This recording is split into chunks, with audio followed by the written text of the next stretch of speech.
You touched me. D.H. Lawrence.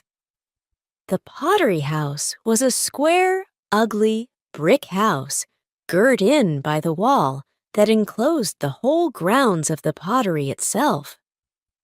To be sure, a privet hedge partly masked the house and its ground from the pottery yard and works, but only partly. Through the hedge could be seen the desolate yard and the many-windowed factory-like pottery. Over the hedge could be seen the chimneys and the outhouses, but inside the hedge, a pleasant garden and lawn sloped down to a willow pool, which had once supplied the works. The pottery itself was now closed, the great doors of the yard permanently shut. No more the great crates with yellow straw showing through stood in stacks by the packing shed. No more the drays drawn by great horses rolled down the hill with a high load. No more the pottery lasses in their clay-colored overalls, their faces and hair splashed with gray fine mud, shrieked and larked with the men. All that was over. We like it much better, oh, much better, quieter, said Matilda Rockley. Oh, yes, assented Emmy Rockley, her sister. I'm sure you do, agreed the visitor. But whether the two Rockley girls really liked it better, or whether they only imagined they did, is a question. Certainly, their lives were much more gray and dreary, now that the gray clay had ceased to spatter its mud and silt its dust over the premises. They did not quite realize how they missed the shrieking, shouting lasses, whom they had known all their lives and disliked so much. Matilda and Emmy were already old maids. In a thorough industrial district, it is not easy for the girls who have expectations above the common to find husbands. The ugly industrial town was full of men, young men who were ready to marry, but they were all colliers or pottery hands, mere workmen. The Rockley girls would have about £10,000 each when their father died. £10,000 worth of profitable house property. It was not to be sneezed at. They felt so themselves and refrained from sneezing away such a fortune on any mere member of the proletariat. Consequently, bank clerks or nonconformist clergymen or even school teachers having failed to come forward, Matilda had begun to give up all idea of ever leaving the pottery house. Matilda was a tall, thin, graceful, fair girl with a rather large nose. She was the Mary to Emmy's Martha. That is, Matilda loved painting and music, and read a good many novels, whilst Emmy looked after the housekeeping. Emmy was shorter, plumper than her sister, and she had no accomplishments. She looked up to Matilda, whose mind was naturally refined and sensible. In their quiet, melancholy way, the two girls were happy. Their mother was dead. Their father was ill also. He was an intelligent man who had had some education, but preferred to remain as if he were one with the rest of the working people. He had a passion for music and played the violin pretty well. But now he was getting old. He was very ill, dying of a kidney disease. He had been rather a heavy whiskey drinker. This quiet household, with one servant maid, lived on year after year in the pottery house. Friends came in, the girls went out. The father drank himself more and more ill. Outside in the street, there was a continual racket of the colliers and their dogs and children. But inside the pottery wall was a deserted quiet. In all this ointment, there was one little fly. Ted Rockley, the father of the girls, had had 4 daughters and no son. As his girls grew, he felt angry at finding himself always in a household of women. He went off to London and adopted a boy out of a charity institution. Emmy was 14 years old and Matilda 16 when their father arrived home with his prodigy, the boy of 6, Hadrian. Hadrian was just an ordinary boy from a charity home, with ordinary brownish hair and ordinary bluish eyes, and of ordinary, rather cockney speech. The Rockley girls, there were 3 at home at the time of his arrival, had resented his being sprung on them. He, with his watchful charity institution instinct, knew this at once. Though he was only 6 years old, Hadrian had a subtle, jeering look on his face when he regarded the 3 young women. They insisted he should address them as cousin, Cousin Flora, Cousin Matilda, Cousin Emmy. He complied, but there seemed a mockery in his tone.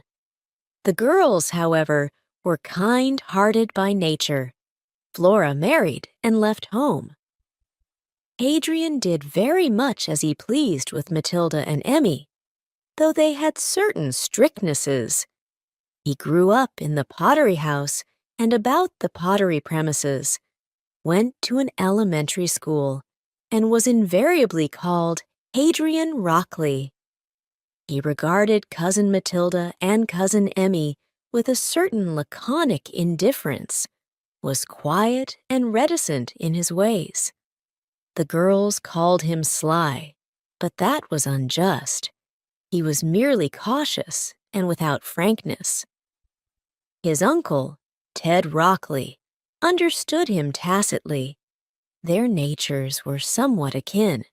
Hadrian and the elderly man had a real but unemotional regard for one another. When he was 13 years old, the boy was sent to a high school in the county town. He did not like it.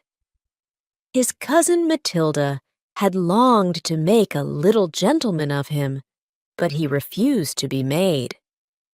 He would give a little contemptuous curve to his lip and take on a shy charity boy grin when refinement was thrust upon him. He played truant from the high school, sold his books, his cap with its badge, even his very scarf and pocket handkerchief, to his schoolfellows, and went raking off heaven knows where with the money. So he spent 2 very unsatisfactory years. When he was 15, he announced that he wanted to leave England and go to the colonies. He had kept touch with the home. The Rockleys knew that when Hadrian made a declaration, in his quiet, half-jeering manner, it was worse than useless to oppose him. So at last the boy departed, going to Canada under the protection of the institution to which he had belonged. He said goodbye to the Rockleys without a word of thanks, and parted, it seemed, without a pang. Matilda and Emmy wept often to think of how he left them. Even on their father's face a queer look came. But Hadrian wrote fairly regularly from Canada. He had entered some electricity works near Montreal and was doing well. At last, however, the war came. In his turn, Hadrian joined up and came to Europe. The Rockleys saw nothing of him. They lived on, just the same, in the pottery house. Ted Rockley was dying of a sort of dropsy, and in his heart he wanted to see the boy. When the armistice was signed, Hadrian had a long leave and wrote that he was coming home to the pottery house. The girls were terribly fluttered. To tell the truth, they were a little afraid of Hadrian. Matilda, tall and thin, was frail in her health. Both girls were worn with nursing their father. To have Hadrian, a young man of 21, in the house with them after he had left them so coldly 5 years before was a trying circumstance. They were in a flutter. Emmy persuaded her father to have his bed made finally in the morning room downstairs, whilst his room upstairs was prepared for Hadrian. This was done, and preparations were going on for the arrival, when at 10 o'clock in the morning the young man suddenly turned up, quite unexpectedly. Cousin Emmy, with her hair bobbed up in absurd little bobs round her forehead, was busily polishing the stair rods, while Cousin Matilda was in the kitchen washing the drawing-room ornaments in a lather, her sleeves rolled back on her thin arms, and her head tied up oddly and coquettishly in a duster. Cousin Matilda blushed deep with mortification when the self-possessed young man walked in with his kit bag and put his cap on the sewing machine. He was little and self-confident, with a curious neatness about him that still suggested the charity institution. His face was brown. He had a small mustache. He was vigorous enough in his smallness. "Well, is it Hadrian?" exclaimed Cousin Matilda, wringing the lather off her hand. "We didn't expect you till tomorrow." "I got off Monday night," said Hadrian, glancing round the room. "Fancy," said Cousin Matilda. Then, having dried her hands, she went forward, held out her hand, and said, "How are you?" "Quite well, thank you," said Hadrian. "You're quite a man," said Cousin Matilda. Hadrian glanced at her. She did not look her best, so thin, so large-nosed, with that pink and white checked duster tied round her head. She felt her disadvantage, but she had had a good deal of suffering and sorrow. She did not mind any more. The servant entered, one that did not know Hadrian. "Come and see my father," said Cousin Matilda. In the hall, they roused Cousin Emmy like a partridge from cover. She was on the stairs, pushing the bright stair rods into place. Instinctively, her hand went to the little knobs. Her front hair bobbed on her forehead. "Why?" she exclaimed crossly. "What have you come today for?" "I got off a day earlier," said Hadrian, and his man's voice, so deep and unexpected, was like a blow to Cousin Emmy. "Well, you've caught us in the midst of it," she said, with resentment. Then all three went into the middle room. Mr. Rockley was dressed. That is, he had on his trousers and socks, but he was resting on the bed, propped up just under the window, from whence he could see his beloved and resplendent garden, where tulips and apple trees were ablaze. He did not look as ill as he was, for the water puffed him up, and his face kept its color. His stomach was much swollen. He glanced round swiftly, turning his eyes without turning his head. He was the wreck of a handsome, well-built man. Seeing Hadrian, a queer, unwilling smile went over his face. The young man greeted him sheepishly. "You wouldn't make a lifeguardsman," he said. "Do you want something to eat?" Hadrian looked round, as if for the meal. "I don't mind," he said. "What shall you have? Egg and bacon?" asked Emmy shortly. "Yes, I don't mind," said Hadrian. The sisters went down to the kitchen and sent the servant to finish the stairs. "Isn't he altered?"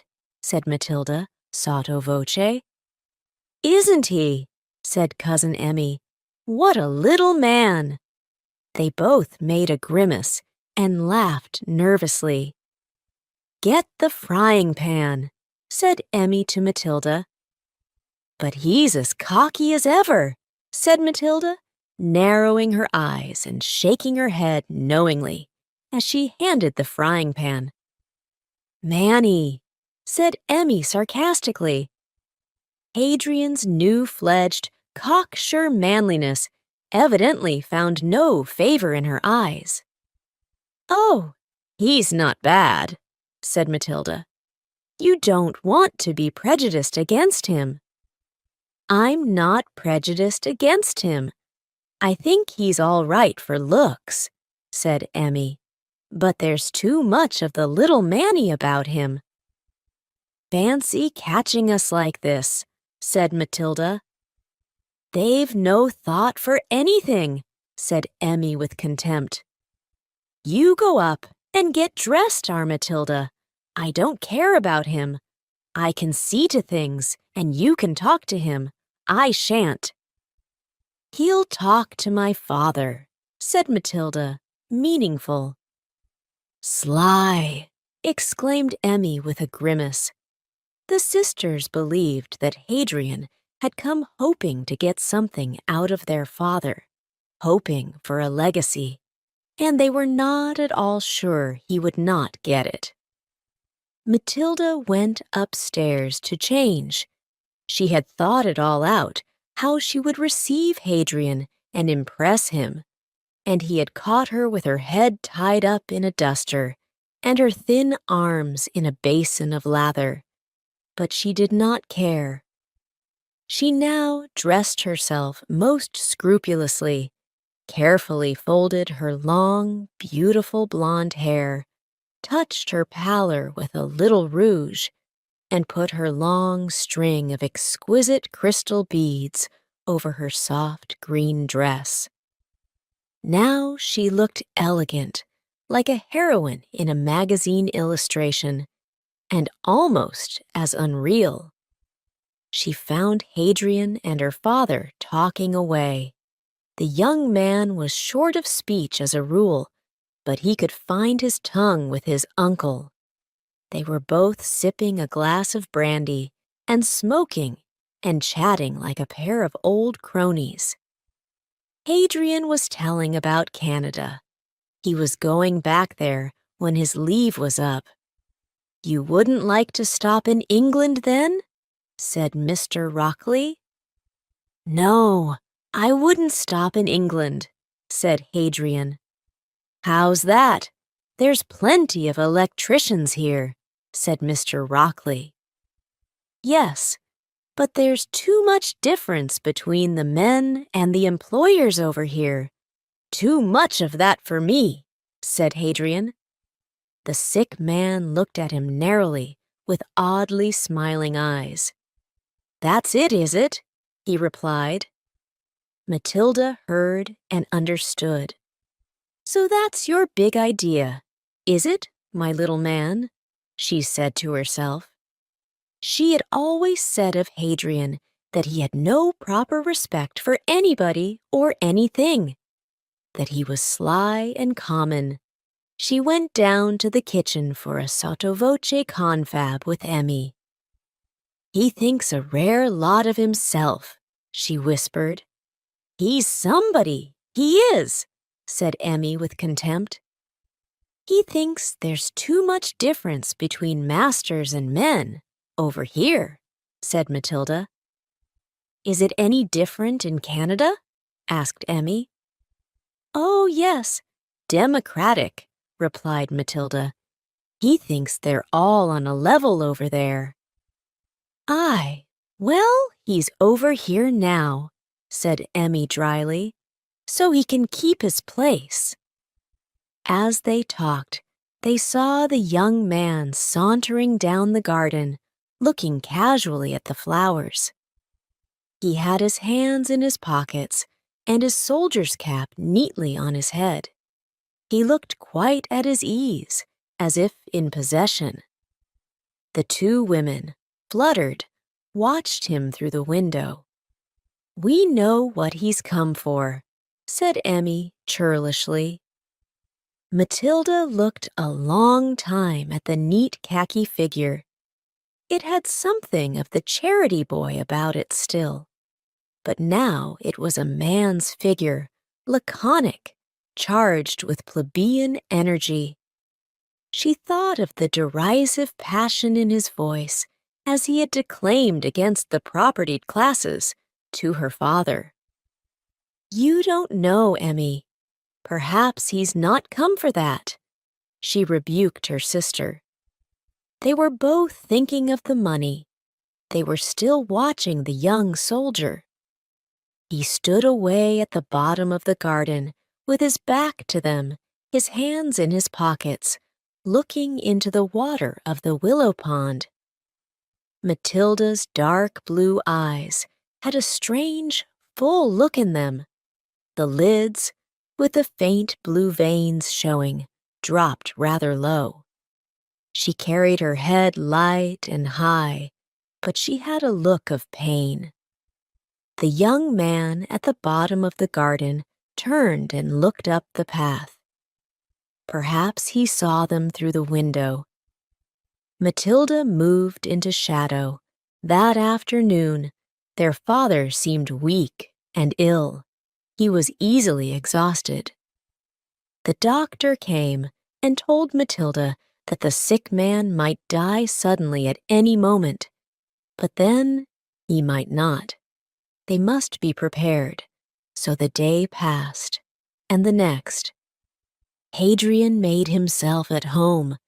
He went about in the morning in his brownish jersey and his khaki trousers, collarless, his bare neck showing.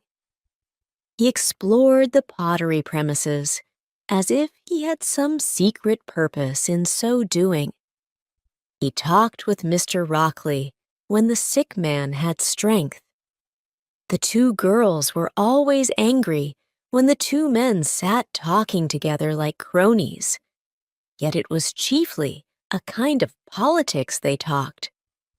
On the second day after Hadrian's arrival, Matilda sat with her father in the evening. She was drawing a picture which she wanted to copy. It was very still. Hadrian was gone out somewhere, no one knew where, and Emmy was busy.